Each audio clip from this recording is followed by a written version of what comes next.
सभी को नमस्कार। मेरा नाम सपना है। मैं एक SRLM में मेंटर हूँ। सभी को नमस्ते और मैं कुसुम हूँ। मैं एक वित्त सखी हूँ और फील्ड में काम करती हूँ। मेरे कार्य में मेंटर सपना मैडम मेरी मदद करती हैं। NRLM ने व्यक्तिगत उद्यम लोन के लिए SHG की महिला उद्यमियों को सहयोग करने की पहल की है। मैं और मेरी वित्त सखी कुसुम इससे संबंधित विभिन्न पहलुओं पर चर्चा करेंगे और हमें उम्मीद है कि आप सभी को भी हमारी बातचीत उपयोगी लगेगी। तो चलिए शुरू करते हैं। बैंकिंग के मूल सिद्धांत और प्रमुख बैंकिंग शब्द। सभी को नमस्कार। इस वीडियो में हम सीखेंगे औपचारिक और अनौपचारिक वित्तीय स्रोत, बैंक की लोन प्रक्रिया और प्रोडक्ट्स और आमतौर पर इस्तेमाल किए जाने वाले बैंकिंग के शब्द। हेलो सपना मैडम, कल जिला कार्यालय से एक सर ने दौरा किया था और वो कह रहे थे कि वित्त सखियों को बैंकिंग प्रोडक्ट्स और प्रक्रियाओं की बुनियादी समझ होनी चाहिए। लेकिन मैडम, हमें इसके बारे में जानने की क्या जरूरत है? ये हमारे काम में कैसे मदद करेगा? नमस्ते कुसुम। देखो, वित्त सखियों को औपचारिक वित्तीय संस्थानों से उद्यम लोन की प्रक्रिया में मदद करनी है। इसलिए उन्हें बैंकिंग शब्दावली, प्रोडक्ट्स और लोन प्रक्रिया की मूल बातें समझनी चाहिए। ये उनकी इन सब कार्यों में मदद करेगा, जैसे कि SHG सदस्यों के बीच उद्यम लोन के बारे में जागरूकता फैलाने में, बैंक लोन के लिए सही उद्यमियों की पहचान करने में, टर्म लोन या वर्किंग कैपिटल लोन जैसे प्रोडक्ट्स की पहचान करने में, लोन आवेदनों के लिए डेटा एकत्र करने में और बैंकर की आवश्यकताओं को बेहतर ढंग से समझने में। समझ गई मैडम, आपने औपचारिक वित्तीय संस्थानों की बात कही। इसका क्या अर्थ है? कुसुम, भारतीय रिजर्व बैंक या RBI भारत में बैंकों और अन्य वित्तीय संस्थानों का नियामक है। RBI के साथ पंजीकृत वित्तीय संस्थानों को औपचारिक वित्तीय संस्थान कहते हैं। इन संस्थानों को भारतीय रिजर्व बैंक के विनियामक ढांचे के भीतर कार्य करना होता है और ऐसे संस्थानों की निगरानी भारतीय रिजर्व बैंक द्वारा की जाती है। औपचारिक वित्तीय संस्थानों के उदाहरण हैं सार्वजनिक और निजी बैंक, क्षेत्रीय ग्रामीण bank, cooperative bank, small finance bank, NBFC और MFI। तो मैडम, क्या इसका ये अर्थ है कि कुछ अनौपचारिक वित्तीय स्रोत भी होते हैं? हाँ कुसुम, कोई भी वित्तीय स्रोत जो RBI के साथ पंजीकृत नहीं है, वो एक अनौपचारिक स्रोत है। जैसे हमारे SHG एक अनौपचारिक वित्तीय स्रोत है, वे RBI के साथ पंजीकृत नहीं है। यही कारण है कि वे केवल अपने सदस्यों को बचत और लोन प्रदान करते हैं। लेकिन SHG वित्तीय सेवाओं के वैध स्रोत है, पर कुछ अनधिकृत अनौपचारिक स्रोत भी हो सकते हैं, जैसे कि साहूकार, चिट फंड आदि। उनसे वित्तीय सेवाएं लेना जोखिम भरा हो सकता है। समझ गई मैडम कि उद्यम लोन की इस पहल में हम महिला उद्यमियों को अनौपचारिक वित्तीय स्रोतों की जगह औपचारिक स्रोतों से जोड़ने की कोशिश कर रहे हैं। लेकिन मैडम, प्रक्रिया के नजरिए से ये कैसे अलग होता है? अच्छा सवाल है कुसुम। औपचारिक वित्तीय संस्थान विभिन्न नीतियों और प्रक्रियाओं का पालन करते हैं। आओ बैंक की लोन प्रक्रिया को समझते हैं। इस प्रक्रिया में पहले कदम को KYC कहा जाता है। KYC का मतलब है अपने ग्राहक को पहचानो। बैंकों को RBI द्वारा अपने ग्राहकों की पहचान सत्यापित करना जरूरी है। KYC प्रक्रिया में बैंक ग्राहक को अपना ID प्रूफ और एड्रेस प्रूफ जमा करने के लिए कहता है। आमतौर पर ID प्रूफ के लिए ये Aadhaar card, driving licence, voter ID, PAN card या पासपोर्ट हो सकता है। पते के प्रमाण के लिए ये आधार कार्ड, मतदाता पहचान पत्र, पासपोर्ट या नवीनतम बिजली बिल हो सकता है। KYC के बाद लोन प्रोसेस में अगला कदम क्रेडिट ब्यूरो चेक होता है। ये ग्राहक के क्रेडिट इतिहास को सत्यापित करने के लिए एक महत्वपूर्ण कदम है। दूसरे शब्दों में, बैंक ग्राहक के पिछले लोन व्यवहार को देखना चाहता है। यदि ग्राहक ने अपने पिछले लोन की सभी किश्तों को समय पर चुकाया है, तो बैंक को एक नया लोन देने में सहजता होती है।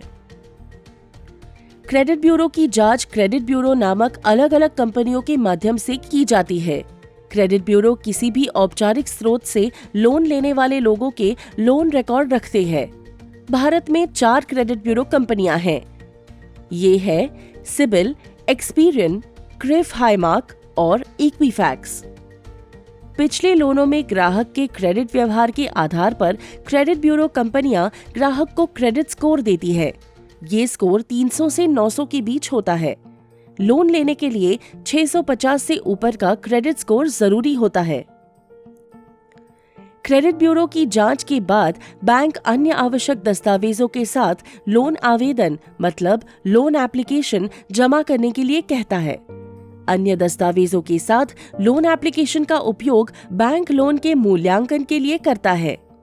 लोन एप्लीकेशन में बैंक ग्राहक का व्यक्तिगत डेटा, उद्यम का डेटा, लोन का उद्देश्य, आय, व्यय, घरेलू नकदी प्रवाह और अन्य निश्चित दायित्वों की जानकारी लेता है। 2 लाख रुपए तक के लोन के लिए ज्यादा डॉक्यूमेंटेशन की जरूरत नहीं होती है। बैंक केवल केवाईसी दस्तावेज, बैंक स्टेटमेंट और मशीन के कोटेशन की ही मांग करता है।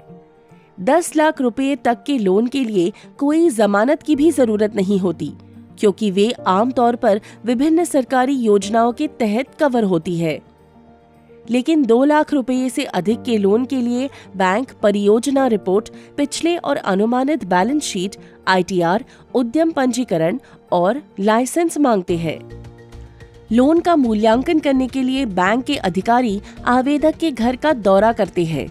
इस दौरान बैंक अधिकारी पते, परिवार के विवरण और घरेलू नकदी प्रवाह को चेक करते हैं। बैंक अधिकारी उद्यमी के उद्यम का दौरा करते हैं और उद्यमी के साथ उसके उद्यम के बारे में चर्चा करते हैं।